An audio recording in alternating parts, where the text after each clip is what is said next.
नमस्कार, बहुत बहुत धन्यवाद, आशीर्वाद। और आज का मेरा टॉपिक बहुत ही इम्पोर्टेंट टॉपिक है। यह है एनडीए, सीडीएस, एफकेट, रिटन और एसएसबी। भारत के सेना के तीनों अंगों में अफसर बनने के लिए एसएसबी को क्वालिफाई करना, एसएसबी को पास करना बहुत जरूरी है।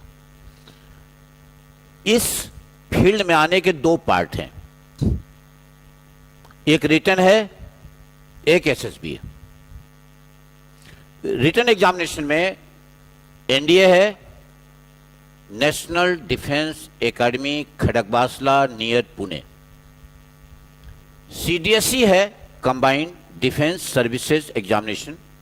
इसमें इसके दो पार्ट हैं, एक आईएमए है, एक ओटीए है, Indian military academy Dehradun and officers training academy वाले चेन्नई लेते हैं। ये शार्ट सर्विस कमीशन है और आईएमए परमानेंट। अब आता हूं एफकेट पर।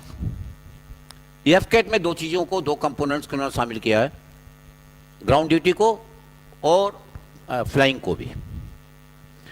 ये तीनों रिटन एग्जामिनेशन के बाद एसएसबी को जाना पड़ता है लड़कों को। मैं दिल्ली तक सेमिनार अटेंड करने गया हुआ हूं और जाता रहता हूं और सबको जानता हूं, सारे कोचिंग स्कूल्स को, इंस्टीट्यूशंस को जानता हूं। आई am the senior most person in this country.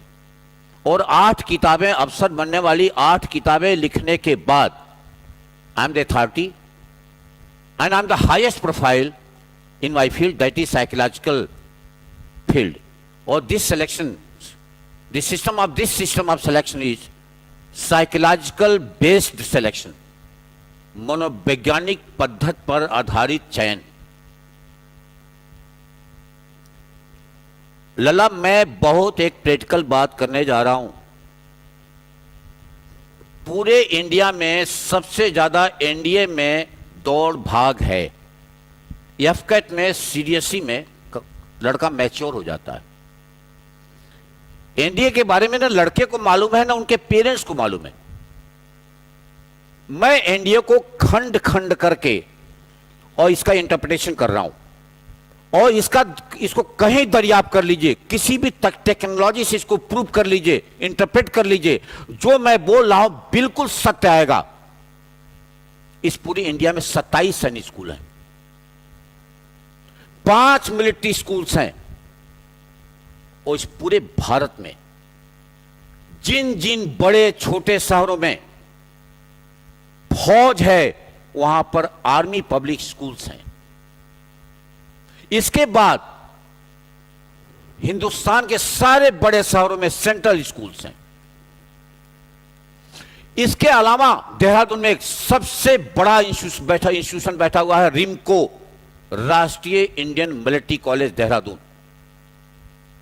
इसके अतिरिक्त ये जेईई वाले, ये भी एनडीए में अपीयर हो जाते हैं। पूरी हिंदुस्तान की 80% सीट ये लोग ले जाते हैं, बचती है 20% सीट। 20% में धांधली, झूठ, फरेब, नाटक, विज्ञापन, नौटंकीबाजी, लड़कों को गुमराह करना, पेरेंट्स को गुमराह करना शामिल है। इस पर बिल्कुल नहीं बोलना चाहता था मैं, लेकिन यहां से दिल्ली तक अच्छा नहीं हो रहा। जो कुछ चल रहा है बहुत अच्छा नहीं चल रहा है। उसका कारण बता दूं मैं। एनडीए में 2 प्रकार का लड़का आता है।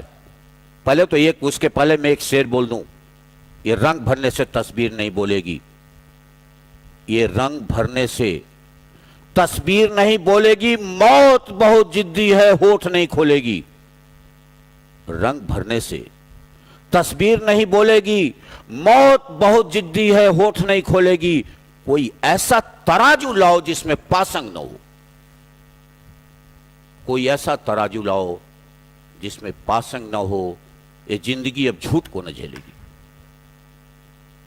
हो क्या रहा है? यूपी बोर्ड का लड़का और सीबीएसई, जितने सेंट्रल बोर्ड हैं, दोनों तरफ का लड़का ये एनडीए में आता है। इसकी सीटें लिमिटेड हैं, कभी 350, कभी 400, कभी 450, कभी 500 को टच करती है। लाखों लड़का बैठता है। इसके पेपर्स मैथ, इंग्लिश, जीएस में 2 पार्ट, साइंस वाला पोर्शन और अदर पोर्शन जिसमें आर्ट्स के पॉलिटी है, लॉ है, ज्योग्राफी है, ये सब पोर्शन, हिस्ट्री है, ये सब आती है।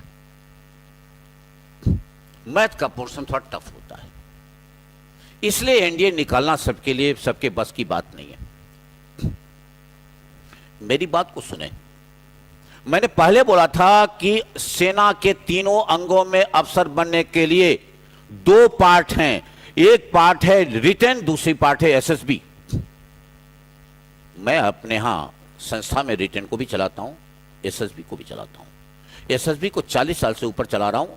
8 किताबें मैंने लिखी हैं जो इंडिया की बेस्ट बुक्स हैं। मैं घमंड नहीं कर रहा हूं, लेकिन मेरा चुनौती है कि इससे अच्छी कोई किताब इस कंट्री में नहीं है। इसको किसी फार्मूले से आप तोल सकते हैं। जब रिटन में लड़के का एडमिशन होता है तो ये कहा जाता है कि रिटन के बाद एक छोटा सा इंटरव्यू है। That is wrong notion, that is bluff. SSB बहुत कठिन है और आसान भी है। बहुत कठिन तो नहीं, लेकिन आसान नहीं है, उसका सिस्टम अलग है। रिटन तो लड़का अगर मैथ में मेहनत कर ले, इंग्लिश में मेहनत कर ले, जीएस में मेहनत कर ले, निकाल ले जाएगा। इसलिए आप जब भी, आप अगर पेरेंट्स हैं तो मेरी बात को सुन रहे हैं, अगर आप कैंडिडेट हैं तभी मेरी बात सुन रहे हैं, अगर कैंडिडेट के आप परिचित हैं, उस लड़के को मार्गदर्शन कर सकते हैं आप कि रिटन के साथ जहां पर ओरिजिनल एसएसबी ना हो, ओरिजिनल एसएसबी का मतलब 3 एक्सपर्ट चाहिए और रिटन के साथ साथ एसएसबी चाहिए, वहां आप बच्चे का नामांकन करवाएं। क्योंकि रिटन के बाद सेकेंड पार्ट आ रहा है। सेकेंड पार्ट है सर्विसेज सिलेक्शन बोर्ड का, जो एयरफोर्स का अलग है, नेवी का अलग है, आर्मी का अलग है। उसमें 3 एक्सपर्ट चाहिए। एक जीटीओ, वो भी बोर्ड मेंबर चाहिए, एक साइंटिस्ट, वो भी बोर्ड मेंबर चाहिए, और आईओ इंटरव्यूइंग ऑफिसर, वो भी बोर्ड मेंबर चाहिए। जितने कोचिंग स्कूल्स हैं, यहां तो तीनों एक्सपर्ट है नहीं, है तो फर्जी हैं, या है तो कहीं कहीं केवल एक हैं। यहां पर मैंने अपनी संस्था में तीनों एक्सपर्ट रख रखे हैं, तीनों ओरिजिनल है, तीनों ओरिजिनल हैं। इसलिए जहां लड़का वहीं पढ़े जहां उसको रिटन के साथ एसएसबी का ओरिजिनल एक्सपोजर मिलता हो, झूठ नहीं, ओरिजिनल एक्सपोजर।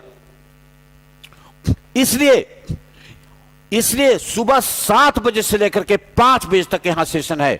आप आए और खुद भी एग्जामिन करके देख लें। जो मैं यहां से बोल रहा हूं वो ग्राउंड पर है, जो ग्राउंड पर है वही मैं बोल रहा हूं। मेरे कथनी करने में कोई अंतर नहीं है। लाइफ का 3/4 पड़ाव पार कर चुका हूं, 1/4 बचा है। इस फील्ड का मैं साधक व्यक्ति हूं। जितने मैंने साहित्य लिखे हैं, साधना करके लिखे हैं, कहीं से नकल करके नहीं लिखे हैं, क्योंकि इसकी पढ़ाई DIPR में होती है, defence institute of psychological research में, किसी विश्वविद्यालय में नहीं होती है। इससे नकल करके कोई लिख सकता, किसी से नकल करके मैंने नहीं लिखा और लिखने की चेष्टा करूंगा। इसलिए जो बोल रहा हूं वो पत्थर का लकीर है। जो भी लड़का एनडीए में एडमिशन लेता है, कम से कम उसको एक किताब ले लेनी चाहिए, मेरी लिखी हुई स्क्रीनिंग। क्योंकि रिटर्न के बाद जब लड़का बोर्ड में जाएगा, चाहे वो एयरफोर्स में जाए, जो भी चॉइस दे वो रिटर्न के फॉर्म भरते वक्त, अगर वो नेवी चॉइस फर्स्ट देता है तो नेवी की कॉल आएगी। अगर एयरफोर्स का चॉइस सेकंड दे तो फर्स्ट देता है तो एयरफोर्स की चॉइस आएगी। अगर आर्मी की चॉइस में फर्स्ट में ठीक करता है तो आर्मी की चॉइस आएगी। वहां जाएगा तो सबसे पहले दिन उसका एक टेस्ट होगा, जिसको स्क्रीनिंग कहते हैं। इसको 1998 में लागू किया गया था, केवल 1 साल के लिए ट्रायल और एरर बेसिस पर, लेकिन ये अभी तक गवर्नमेंट ने इसको खत्म नहीं किया। 1000 में 950 लड़का, 970 लड़का, 940 लड़का उसी वक्त वापस होता है। 1998 से लेकर आज तक किसी ने स्क्रीनिंग पर किताब नहीं लिखी। मैंने 3 साल रिसर्च तो कर रहा हूं बहुत दिनों से, 1998 भी उसमें शामिल है। उसके बाद मैंने 3 साल रिसर्च करके किताब लिखी है। इसमें 11 OIR के सीरीज दिए है। OIR का 2 इंटरप्रिटेशन है, officers intelligence rating and overall intelligence rating. कम से कम हफ्ते में 1 सीरीज एनडीए के रिटर्न के लड़के को करनी चाहिए मिनिमम, क्योंकि स्क्रीनिंग OIR और नरेशन में बेस करता है। एक लड़का किसी प्रकार से मेहनत करके रिटन टेस्ट को पास करता है, एसएससी में जाता है, उसी वक्त उसको बहुत तेज धक्का लगता है और वो एसएसबी का जो फर्स्ट राउंड का टेस्ट होता है, जिसको स्क्रीनिंग कहते हैं, उसमें छट को वापस आ जाता है। दोबारा या तो रिटर्न नहीं पास नहीं करता, या पास करता था फिर स्क्रीनिंग से छटनी से फिर वापस आ जाता है, और तब तक ओवरेज हो जाता है। इसलिए एसएसबी का ज्ञान लड़के को बहुत जरूरी है। और दूसरा लड़का जिसके परसेंटेज 80% होते हैं, उसमें कोचिंग वाले भ्रमित करते हैं कि इसमें तो फौज वाले अफसरों के लड़कों का होता है। ऐसा कुछ नहीं है। जो भी आदमी पैरामीटर पूरा करता है, मैंने अपने तो अभी तक जितने सिलेक्शन दिए हैं 80% मैंने गांव के लड़कों को सिलेक्शन दिया। आप आकर डेटा देख सकते हैं, उन लड़कों से, उन अफसरों से टेलीफोन से बात कर सकते हैं आप। और सब यूपी बोर्ड के हैं और सब मेहनत करके हैं। जब वो आए थे तो एनडीए में आए थे, हो सकता किसी का सीडीएस में हुआ, किसी का एफकेट में हुआ, और 1-2% का एनडीए में हुआ। एनडीए का पूरे कंट्री में रिजल्ट केवल 4% है, इतना मेहनत करने के बाद भी। इसलिए हमारे यहां सेशन सुबह 7 बजे से है। अगर लड़का इंग्लिश नहीं जानता है तो इंग्लिश बुलवा लेंगे, लिखना नहीं जानता है लिखवा लेंगे, क्योंकि रिटर्न के बाद यह मुसीबत एसएसबी बहुत बड़ी मुसीबत है। लला